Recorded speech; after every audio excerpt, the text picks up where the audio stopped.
هنرپیشه شایسته جمهوری تاجیکستان، گلدختری زیبای دیار فیض‌آباد، بانوی صنعت تاجیک محرمه شریف‌آوا را می‌خوانیم. در روی رهت مثال گرد افتادم،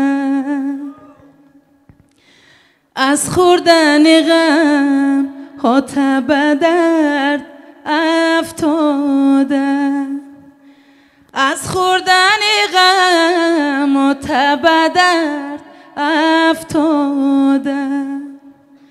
غیر از غم تو غمی دیگر نیست مرا، نیست مرا. خوردم غم تو برنگ زرد افتادم، خوردم غم تو برنگ زرد افتادم.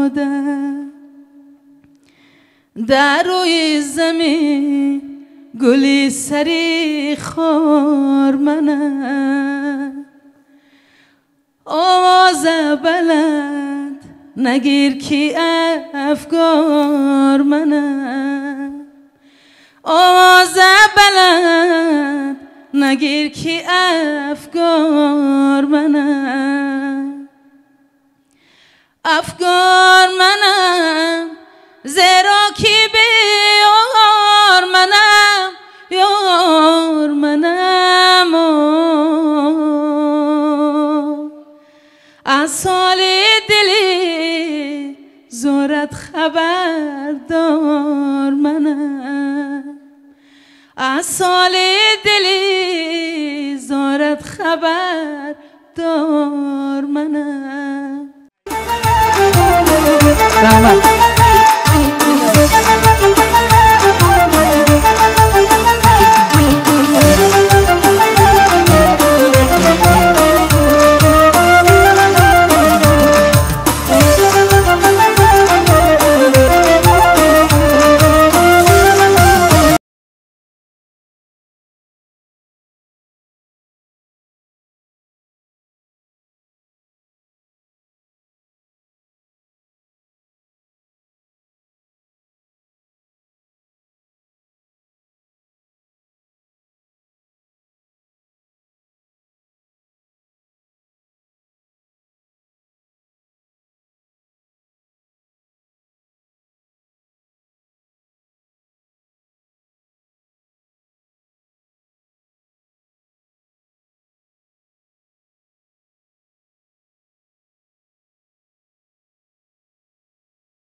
چی غم دارم، دیگه چی غم دارم.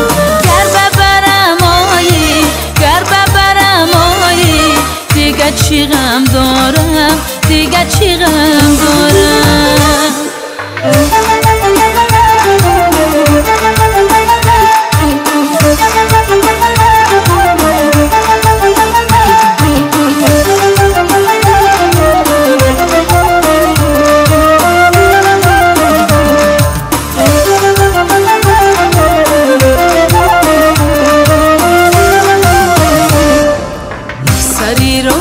نشینم تا بیای، دری شده برای ما کشای، دری شده برای ما کشای.